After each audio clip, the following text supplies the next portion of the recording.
Bonjour à tous et bienvenue à cette nouvelle édition de la revue de la presse camerounaise. Nous commençons ce périple ce matin avec le quotidien de Feu Pius Ndiaye, le messager qui parle d'alternance pacifique. Le tocsin d'un sauvetage national est le titre que nous présente ce matin le journal. Un commentaire pour le professeur Jean-Calvin Abba Oyono.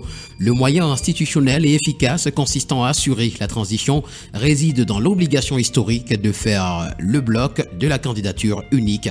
L'information ce matin est à retrouver en page 9. Également à lire ce matin dans les colonnes du quotidien Le Messager.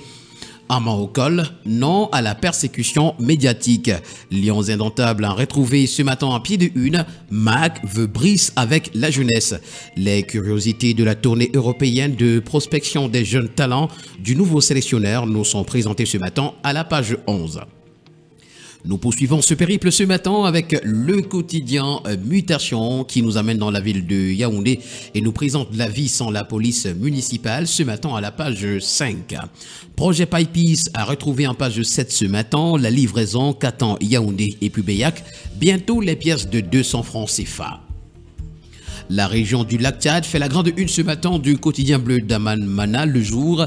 Les humanitaires sont sans solution. Sous-financés, ils ont du mal à contribuer à l'amélioration des conditions de vie des populations frappées par des crises diverses. C'est à retrouver ce matin, l'information au complet à la page 5.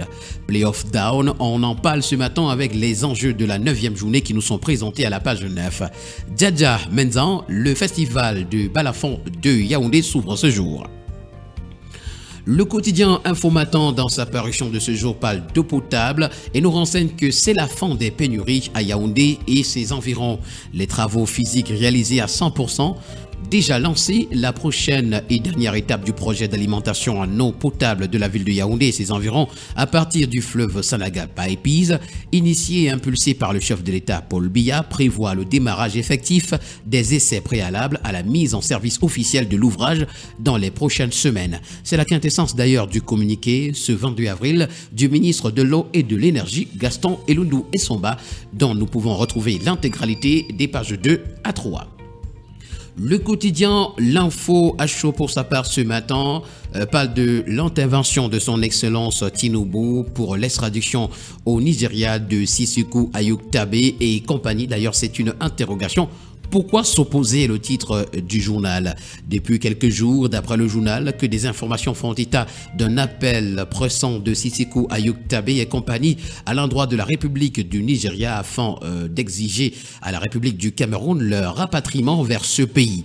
Pour le docteur David Eboutou, tout en rappelant que la République du Cameroun n'est ni une fédération du Nigeria, ni une sous-colonie du Nigeria, encore moins un vassal de ce pays frère. Une telle démarche ridiculise ses auteurs et démontre une incurie affligeante en matière de diplomatie et de droit international. Une telle initiative venant des gens qui se vantent d'être à la tête de groupuscules de criminels qui sèment la mort et la désolation au nord-ouest et au sud-ouest et qui ont déjà été condamnés à perpétuité entre autres pour terrorisme, sécession, assassinat, etc. ne peut prospérer. La suite justement de cette sortie du docteur est à retrouver ce matin à la page 4 du quotidien L'Info à chaud.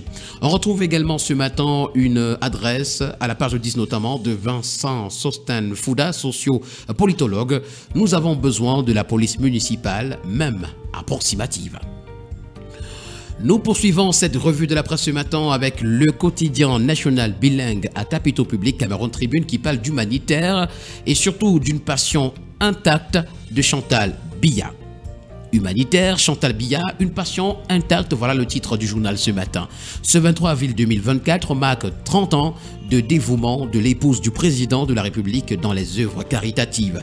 Des actions concrètes qui touchent et changent quasiment au quotidien des milliers de vies, de l'enfant malade à la mère, en passant par les orphelins, les veuves, les vieillards, victimes de diverses affections et catastrophes, personnes défavorisées et vulnérables et bien d'autres. Malgré le temps qui passe, l'engagement de la première dame ne faiblit pas. Les pages spéciales de Cameroun Tribune au sujet de cet acte humanitaire de Chantal Biya sont les 9 à 11. Nous continuons ce matin avec le tri hebdomadaire, la météo qui parle de primes issues des sanctions. Tout sur le vrai faux détournement qui fait le buzz nous est présenté ce matin. L'Agence de régulation des télécommunications, la RT, et l'Agence nationale d'investigation financière, l'ANIF, ont déjà reçu chacune sa part de gratification liée aux amendes infligées à Orange et MTN en 2019 pour non-respect du cahier de charges. Répartition dans le processus s'est opérée dans le strict respect de la réglementation. Seul le ministère des Postes et Télécommunications n'a pas encore perçu sa quote-part en raison, apprend-on de bonnes sources, de la non-production des attestations de présence effective du personnel bénéficiaire. L'information est à retrouver en page 3. Ce matin, l'hebdomadaire La Terre Promise revient avec le couple Paul et Chantal Biya en nous présentant les 30 Glorieuses. En 30 ans de vie commune, l'épouse du président de la République n'a eu de cesse de conquérir auprès de lui une place qui, sans aucun doute, fait d'elle aujourd'hui son premier et incontournable soutien, confirmant ainsi l'adage selon lequel, derrière un grand homme, se trouve une grande femme. Voilà le commentaire qu'en fait ce matin le journal, à retrouver dans son intégralité à la page 3. Le quotidien Nouvel Horizon est également en kiosque ce matin et s'interroge au sujet du Cameroun. Le Cameroun, une nouvelle république. Actuellement, le Cameroun vit une période cruciale de son histoire caractérisée par l'engagement de nombreuses personnalités artistiques de la société civile, du monde du football et des médias qui encouragent vivement les citoyens à s'inscrire massivement sur les listes électorales. Avec cette montée d'enthousiasme, est-il possible d'envisager l'élection d'un troisième président au Cameroun? Voilà une interrogation à retrouver ce matin à la page 5 du quotidien Nouvel Horizon. Pour le bi-hebdomadaire Le Point, en titre ce matin, Minader, Minepia, financement fictif des projets, la gangrène. À l'index, les différents coordonnateurs des programmes et projets installés depuis des lustres au Minader et au Minepia distrairaient de gros budgets à travers des projets irréels et chimériques.